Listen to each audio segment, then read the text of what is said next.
a short text andinoda kushare concerning kunyengetera munamato kana kuti prayer. Bible not men ought always to pray. Unofanira kugara achinyengetera. Let me tell you something concerning prayer. Prayer is a picture of humility. Why? Nyangwe une zvaunogona nekuziva, but when you pray, you are actually telling God, Father, I need you in this case, in this matter, in my life. Kungwara kwangu, kugona kwangu, nema connections angu, aangarevi chinhu kana imi Mwari musipo. So prayer is a picture of humility, just being humble, to allow the Spirit of God, to allow God to be in charge over your situations. So prayer pane a line inoti thy will be done, thy will be done. Kureva kuti you allow the will of God to take charge, to take over. Une zvaunogona, une zvaunoziva.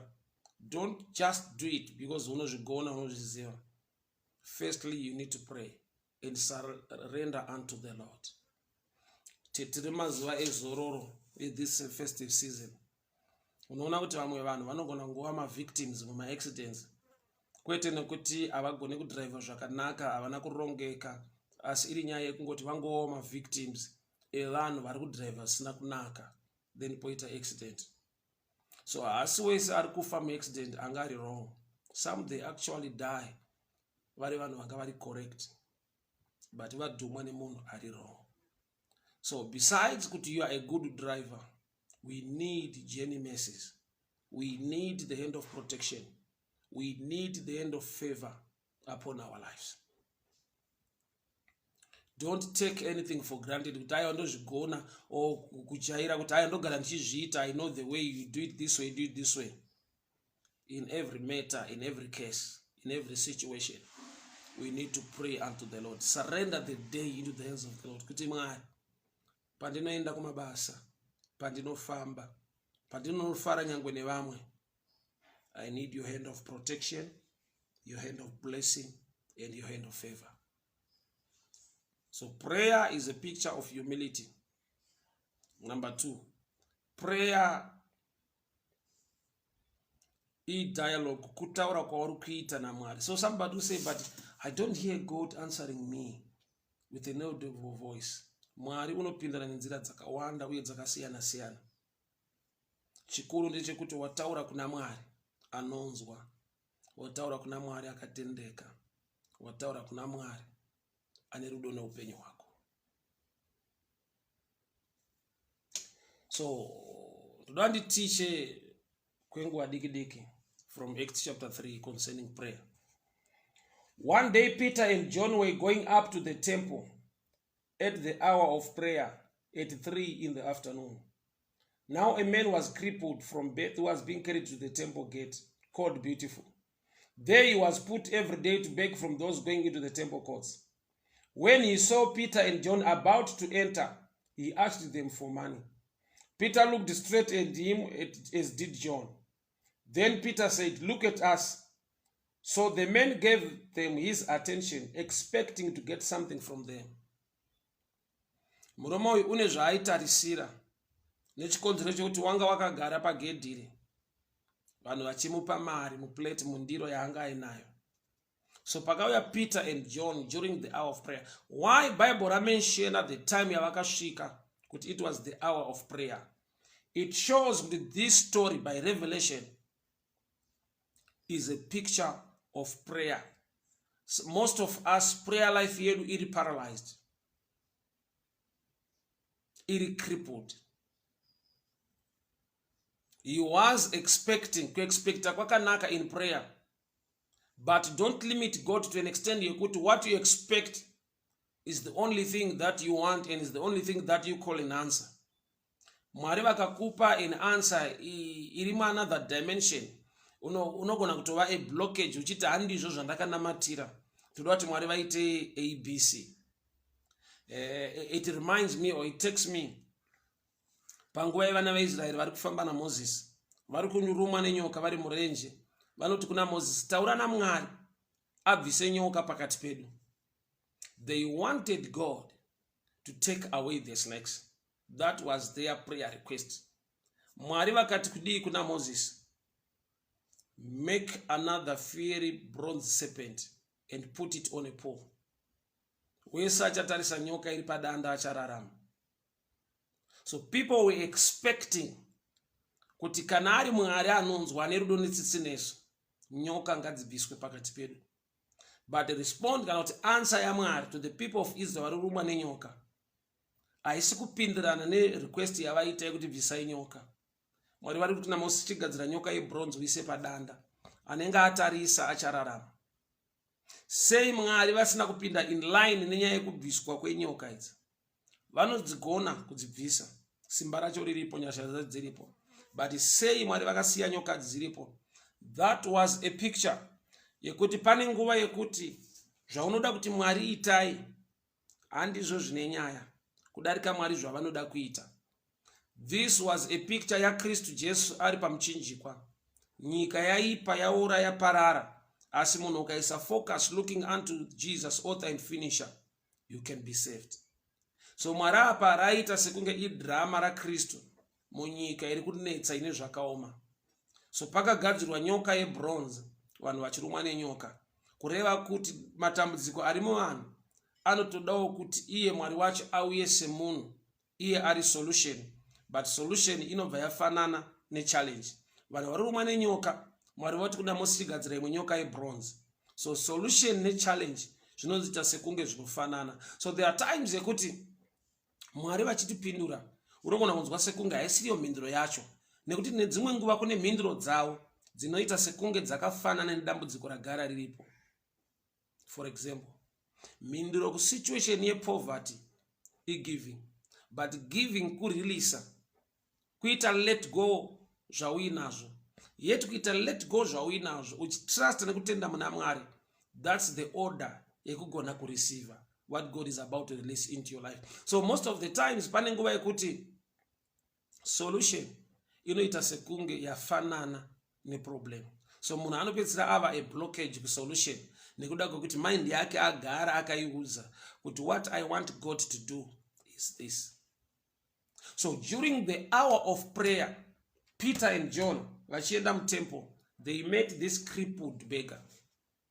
So nyaya I know tine manzwisiro atinogona kuita, but this is a picture of prayer. That's why Bible mentioned out during the time of prayer, they were going to the temple courts during the hour of prayer. Say vari kumention at the hour of prayer, nyaya iri apa ine chekuita neprayer. Prayer life yedu vazhinji iri crippled. We are the crippled beggar at a beautiful gate. Prayer is so beautiful. It dialogue na Mwari. It sign here humility. But what we expect tiri mu prayer, maybe I'm trying to say it, the church inoda kudzidziswa how to receive. We all know how to pray or what to pray for. But pakureceive, now tinofana kusiya a room yekuti Mwari imi munoziva kundidarika. I always tell people this. Munhu anofunga ramangwana, asi Mwari vanoziva ramangwana. Men thinks about tomorrow, but God knows about tomorrow. So when God is answering you now, vari kukupindura vakatsika pa platform yekuti vanoziva ramangwana. Iwo you are expecting une mhinduro dzaunoda nekuti uri kungofungawo pamusoro peramangwana. So you must leave room, unofanwa kusiya mukana kuna Mwari vakatendeka vamasimba ose uye vanoziva. Nekuti tine nguva dzatinogona kuchemera zvinhu zvisina kutinakira in the future, but zvakangonaka muna today or now.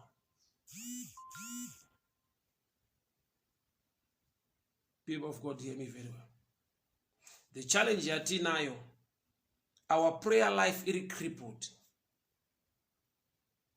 Nokuti the crippled beggar by hour of prayer, he was expecting to receive something.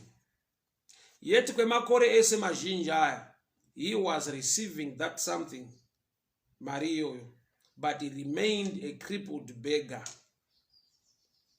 He was receiving something every day. Aripa gate, that was beautiful.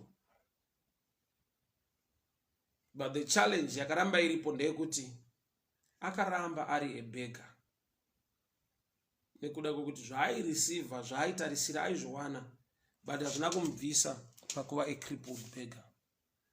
Kurati tine dzimwe mhinduro temwe maanswers atinoda but haareve chinhu zvekuti angashandira upenyu hwedu, asi Mwari une mhinduro imwe chete inopedza makore ese ekuchema nekudemba.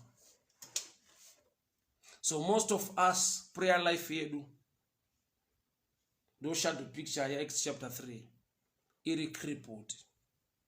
What we expect, what we think, ndo zvatakamira kuti asi Mwari vakandiitira izvi, which means at the end of the day I can also be a blockage. Ini wacho ndinogona kuva chidziviso na munhu unodzivisa Mwari zvaari kuda kuita muupenyu hwangu nekuda kwekuti handisi kuzviziva zvandinoda kuti vazive uye vandiitire. Ndo zvandakamira pazviri ndikatarisira. This man was expecting to receive something. No wonder Peter paakati rise up and walk, Bible rinoti akaramba akagara kusvika paverse 7. Peter Bible parinoti taking him by the right hand, kuti akatozoda kuita kusumudzwa. Iye anzi rise but haasi kuraisa, akatoita kuzosimudzwa nekuda kwekuti moyo wake wanga watotsondoreka, moyo wake wanga usisagamuchire nyaya dzekusimudzwa, moyo wake nemafungiro ake, he was expecting to receive something. So kazhinji prayer life yedu vazhinji iri crippled to that extent yekuti ini ndindatova a blockage to the answer that God is about to release in my life. Nekuda kwekuti kana ndarumwa nenyoka murenje, pfungwa yangu ndeyekuti dai Mwari vabvisa nyoka pakati pedu. Then Mwari vobva vati kuna Moses, make a bronze serpent and put it on a pole. So ndauya kuzotingodzidzisano tive ne an open mind. That's why Ishe Jesu adzidzisa vadzidzi vavo concerning prayer. Vanovapa a prayer line inoti kana maakunyengetera pare pamunofanira kutaura muchiti, thy will be done on earth as it is in heaven. Kuda kwenyu kuitwe panyika sokudenga. Kuda kwenyu. Yeti inini ndiri panyika, ndine kuda kwandinoda, ndine zvandinotarisira nekuda kuti Mwari vaite. But Jesu in prayer anoti we must move to a level yekuti we surrender to the will of God. Why? Nekuda kwekuti kuda kwaMwari kwakatinakira. Will ya Mwari yakanaka muupenyu hwangu.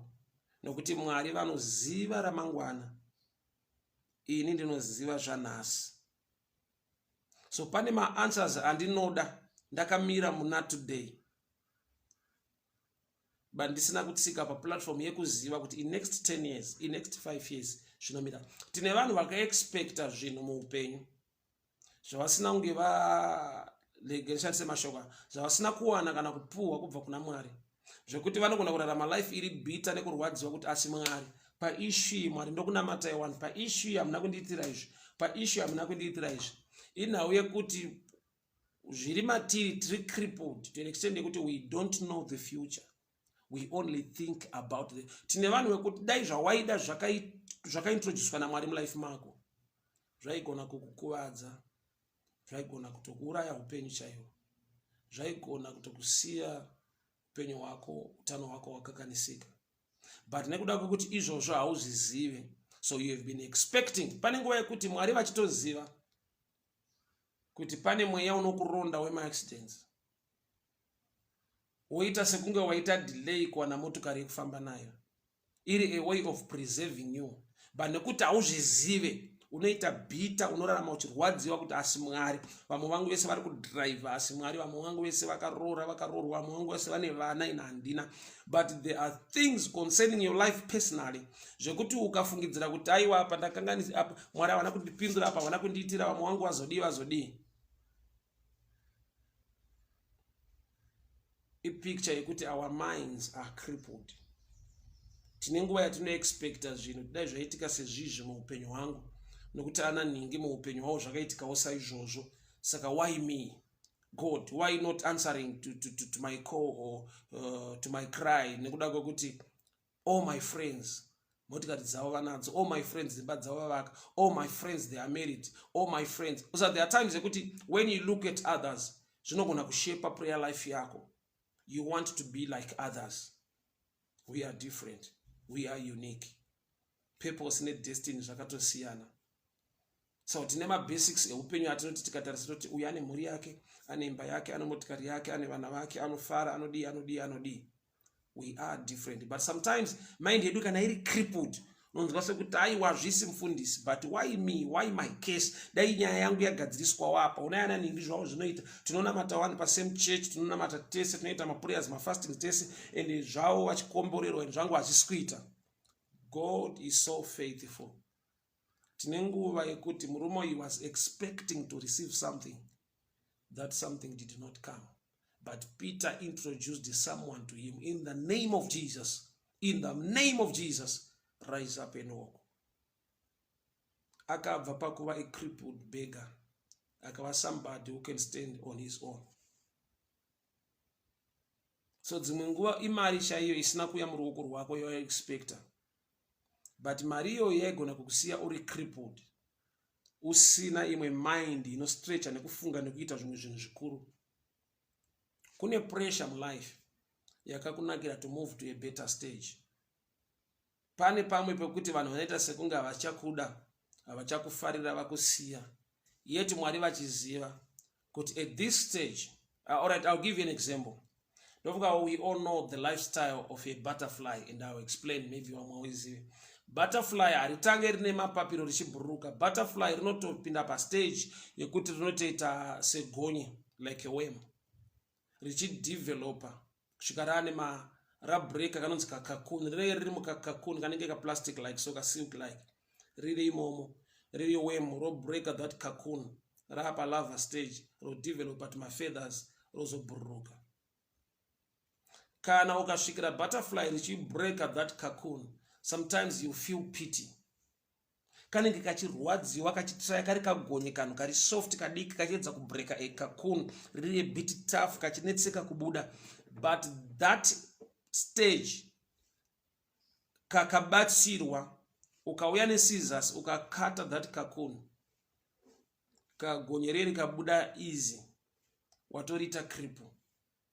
Nekuda kwekuti pakanobreaka that cocoon, kaita senge kanorwadziwa kachididi muscles. That's the only way yekuti ka strengthen my muscles for the sake ye future pakubhuruka. Kanofanirwa kugara kachibhuruka kachiflipa ma wings. So the process yekubreaka kakuni kachirwadziwa is a way to strengthen the muscles of that worm or of that larva. So any help at that stage will cripple the butterfly not to fly. So there are times in life yekuti uneka kurwadziwa, une system za uri kubreaka nekudini, and you begin to wonder kuti vamwe zvakaita nyore vanhu, vamwe vakangowana help yacho, vamwe vakangobatsirwa, vamwe vakangodai. Iwewe you are meant to fly. So you need to develop your muscles. You are meant to go places. So you need to develop your muscles. So pane nguva yekuti Mwari vanoita senge vasudurutsa vanhu vangakubatsire to break that cocoon. Vanoita senge vasudurutsa vanhu vangakupe that something you have been expecting. But I've come to tell you this. He's so faithful. He knows about tomorrow. Mwari unoziva ramangwana. Vari kukuchengetedza nekukurwira. Zvaunogona kusaziva kana kuunderstanda muna today. Our prayer life is a shadow picture of a crippled beggar. I got up a beautiful gate. Our prayer life is a shadow picture of this crippled beggar. I got up a beautiful gate. Saying that munamato prayer life yedu yakafanana nemurumo. Nyaya payataurwa kunzi Peter and John vachienda mutemple at the hour of prayer. Hour of prayer, which means nyaya yeshe iri kuteera apa ine chekuita nekuti munhu paanopinda mu hour of prayer or mu time of prayer, most of the times what we expect,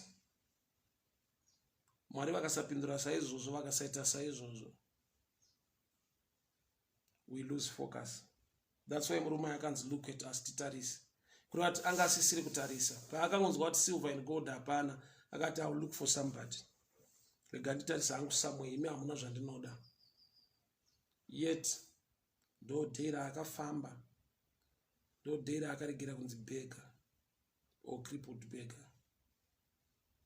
Zvakaitika during the hour of prayer, which means a super hour of prayer. Tikava ne-crippled mind, tinosvika pakuti Mwari zvavari kuda kuita tinogona kuva a blockage nekuti tine zvatinoda. He was expecting to receive something. Tine zvatinotarisira kuti Mwari vaite muupenyu hwedu, ende zvimwe zvinongoshepwa nekuti vamwe vedu vakaitirwa zvipi, upenyu hweshamwari dzedu, hwehama dzedu uri kufamba sei. Was a life hausi munhu ari blind asinga unoonawo, unonzwawo, uri musociety nevanhu kuti ana nhingi zvavo zvakazodai, ana nhingi vakavaka dzimba, ana nhingi vane mafamilies, ana nhingi vazodai. I have come to tell you this, we are different.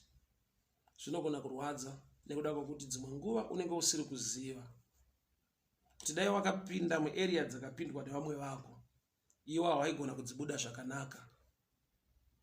So Mwari vakakupreserva nekuti usapinde muarea idzodzo, dzichikunakidza kuona, dzichikufadza, uchidziyemura. This man was expecting to receive something. See that something haina kuuya. Peter ndokubva ati, in the name of Jesus, rise up and walk. A crippled beggar at the beautiful gate is a picture, a prayer. Kuti most of us, our prayer lives iri crippled ku area ye receiving. Prayer life yedu iri crippled ku area yekugamuchira. Why? Nekuti tine zvatinofunga nezvatinoda kuti Mwari dai vaita. Gamba Mwari vane kuita kwavo kunoshamisa, kwakatinakira. Tikasaziva izvozvo, tikasava ne open mind, tikangova ne a crippled mind, a crippled prayer life, we will spend most of our time in one place.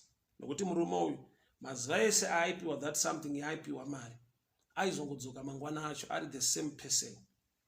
Crippled beggar, receiving money but angori crippled beggar.